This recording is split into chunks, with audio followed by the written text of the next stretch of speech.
Hidup modern sering membuat kepala kita penuh. Baru bangun tidur, notifikasi sudah menumpuk. Di jalan kena macet, emosi naik. Lihat media sosial, mulai membandingkan diri.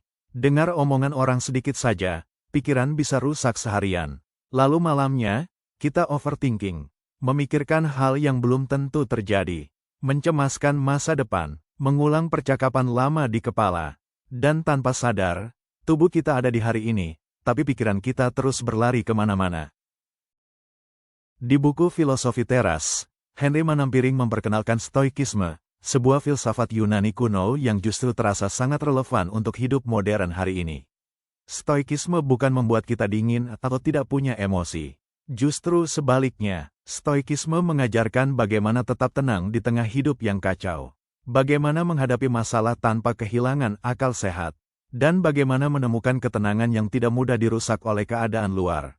Karena kenyataannya, hidup memang tidak selalu bisa kita kontrol. Tapi respons kita terhadap hidup, selalu bisa kita latih. Salah satu inti paling penting dalam Stoikisme adalah dikotomi kendali. Sederhananya begini, di hidup ini, ada hal yang bisa kita kontrol. Dan ada hal yang tidak bisa kita kontrol. Yang bisa kita kontrol adalah pikiran kita, tindakan kita, pilihan kita, dan cara kita merespons sesuatu. Sedangkan yang tidak bisa kita kontrol adalah opini orang lain, cuaca, masa lalu, keadaan ekonomi, kemacetan, atau bagaimana orang memperlakukan kita. Masalahnya, banyak orang menghabiskan energi untuk memaksa mengontrol hal yang memang tidak bisa mereka kendalikan. Kita ingin semua orang menyukai kita. Kita ingin hidup selalu berjalan sesuai rencana. Kita ingin masa lalu bisa diubah. Padahal semakin kita memaksa mengontrol sesuatu di luar kendali kita, semakin besar rasa frustrasi yang muncul. Bayangkan seseorang marah besar karena hujan turun saat punya rencana liburan. Marahnya mungkin terasa wajar, tapi hujan tetap turun. Artinya, emosinya habis untuk sesuatu yang memang tidak bisa ia ubah. Stoikisme mengajarkan kita untuk bertanya, apakah ini berada dalam kendaliku? Kalau jawabannya tidak, maka kita belajar melepaskannya perlahan. Bukan pasrah, tapi sadar bahwa ketenangan hidup datang saat kita fokus pada apa yang benar-benar bisa kita lakukan. Karena hidup menjadi jauh lebih ringan ketika kita berhenti memikul hal-hal yang memang bukan tanggung jawab kita. Lalu Stoikisme menjelaskan sesuatu yang sangat menarik tentang emosi. Banyak orang berpikir bahwa masalah adalah penyebab utama penderitaan. Padahal menurut filsuf Stoik bernama Epictetus, bukan masalahnya yang membuat kita menderita. Tapi pikiran kita tentang masalah itu. Contohnya begini, dua orang bisa menerima kritik yang sama. Satu orang langsung hancur, merasa dirinya gagal. Satu orang lagi menganggapnya sebagai masukan untuk berkembang. Masalahnya sama, tapi persepsinya berbeda, dan persepsi itu menentukan emosi mereka. Ini penting sekali dipahami, karena seringkali, pikiran kita sendiri yang memperbesar rasa takut. Kita membayangkan kemungkinan terburuk terus-menerus.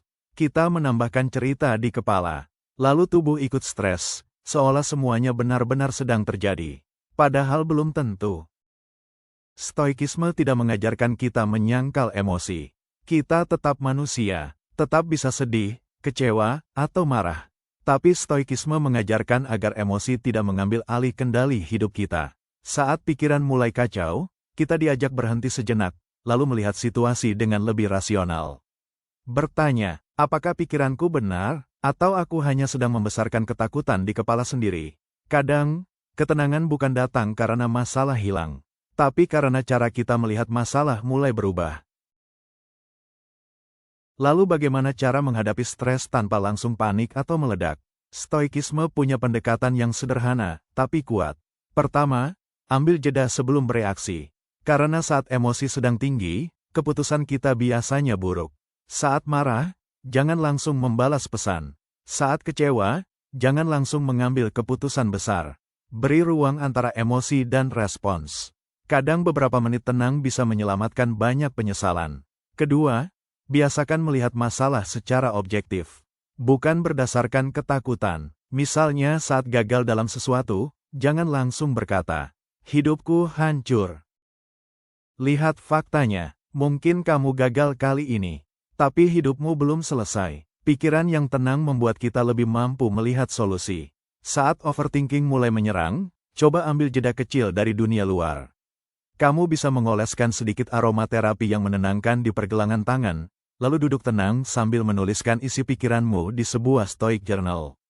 Pisahkan mana hal yang bisa kamu kontrol, dan mana yang tidak. Kadang kecemasan terasa lebih kecil saat akhirnya ditulis dengan jujur. Kalau kamu tertarik, link aromaterapi dan jurnalnya ada di deskripsi bawah.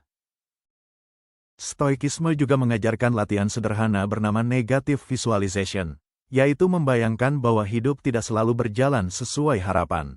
Bukan supaya pesimis, tapi supaya mental kita lebih siap. Karena orang yang menerima bahwa hidup kadang sulit, biasanya lebih kuat saat masalah benar-benar datang. Sedangkan orang yang berharap hidup selalu sempurna, akan mudah hancur saat realita tidak sesuai ekspektasi. Dan yang paling penting, jangan melatih ketenangan hanya saat hidup sedang kacau. Latih setiap hari, lewat cara bicara yang lebih tenang, lewat cara berpikir yang lebih jernih, lewat kemampuan menerima hal-hal kecil yang tidak berjalan sesuai keinginan. Karena ketenangan batin itu seperti otot, semakin dilatih, semakin kuat. Pada akhirnya, filosofi teras mengingatkan kita bahwa hidup tidak akan pernah sepenuhnya bebas masalah. Akan selalu ada orang yang tidak menyukai kita. Akan selalu ada rencana yang gagal. Akan selalu ada hal-hal yang berada di luar kendali kita. Tapi ketenangan sejati bukan datang dari hidup yang sempurna. Ketenangan datang dari kemampuan kita menghadapi hidup dengan kepala dingin. Dengan pikiran yang lebih jernih. Dan dengan hati yang tidak mudah diguncang keadaan luar. Stoikisme bukan membuat kita kebal rasa sakit, tapi membuat kita lebih kuat saat rasa sakit itu datang. Jadi kalau akhir-akhir ini kamu merasa mudah cemas, mudah marah, atau terlalu banyak overthinking, mungkin kamu tidak membutuhkan hidup yang lebih mudah. Mungkin kamu hanya perlu cara berpikir yang lebih tenang. Kalau kamu suka konten seperti ini, jangan lupa subscribe channel Buku Bercerita, supaya kita bisa terus belajar memahami hidup lewat buku-buku yang menenangkan pikiran dan menguatkan mental. Dan sekarang, coba tulis di kolom komentar. Hal apa yang paling sering bikin kamu overthinking akhir-akhir ini? Siapa tahu, setelah dituliskan, beban itu terasa sedikit lebih ringan.